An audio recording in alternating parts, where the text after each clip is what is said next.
Ang programang ito ay rated SPG. Striktong patnubay at gabay ng magulang ang kailangan. Maaaring may masiselang tema, lengguwahe, karahasan, sexual, horror o droga na hindi angkop sa mga bata.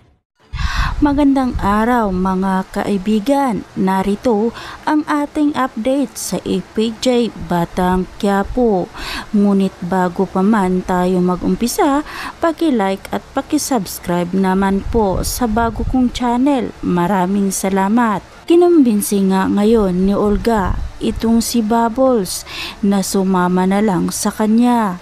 Ngunit ayaw ni Bubbles dahil kailangan daw siya ni Tanggol. Dagdag pa ni Olga kay Bubbles kung bakit nga ba hindi niya maiwan itong si Tanggol na napakamalas nga raw ng lahat ng dumidikit dito kay Tanggol ay nadadamay sa kaguluhan ni Tanggol. At dito nga sinabi ni Bubbles kay Olga na alam naman daw niya ang lahat at alam din niya ang ginagawa niya dahil kailangan nga rin niya itong si Tanggol at si Tanggol lang din ang nagtatanggol sa kanya. Kaya naman walang magawa itong si Olga sa pagpilit niya dito kay Bubbles na sasama na lang sa kanya.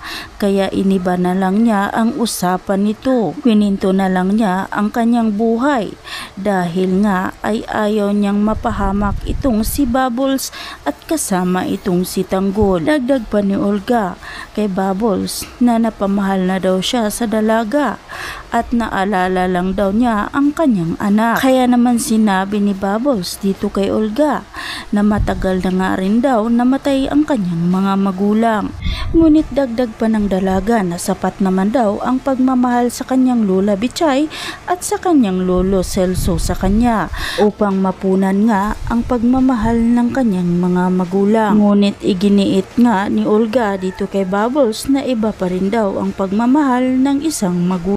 Nagpapahiwatig itong si Olga kay Bubbles na naalala lang daw niya ang kanyang anak kay Bubbles dahil napamahal na nga niya itong si Bubbles sa kanya. Kaya dito hindi na napigilan ni Olga na sabihin kay Bubbles na kung pwede ay tawagin niyang anak itong si Bubbles. Dagpa ni Olga kay Bubbles na handa niyang gawin bilang isang ina upang maranasan lang ni Bubbles ang pagmamahal lalo na sa isang ina. At pumayag na nga itong si Bubbles sa gusto ni Olga na tawagin nga siyang anak at emosyonal nga silang dalawa at nagyayakapan itong si Olga at si Bubbles. Dito na kaya malalaman ni Bubbles ang totoong pagkatao niya at sasabihin na kaya ni Olga na siya nga ang tunay na ina ni Bubbles.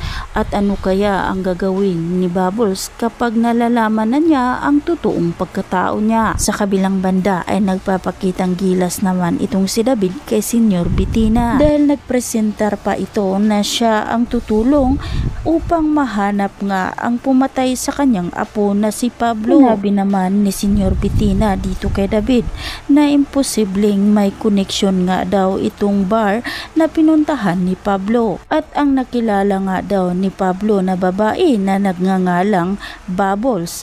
Kaya naman iniisip ni David na puntahan itong si Bubbles upang mag-imbestiga sa pagkamatay ni Pablo. Samantalang napilitan naman itong si Tanggol na lumaban sa mga kapulisan sa bahay nga ni Don Paco. At isa na rito si Rico. At dito biglang dumating itong si Maduna at ang mga kagrupo nito upang tulungan si Tanggol na makatakas. Kaya naman mga kaibigan, hanggang dito na lang muna tayo at aabangan na lang natin ang mga kaganapan. At kung nagustuhan mo ang aking kwento, paki-like naman at paki-subscribe sa aking bagong channel. Maraming salamat kaibigan.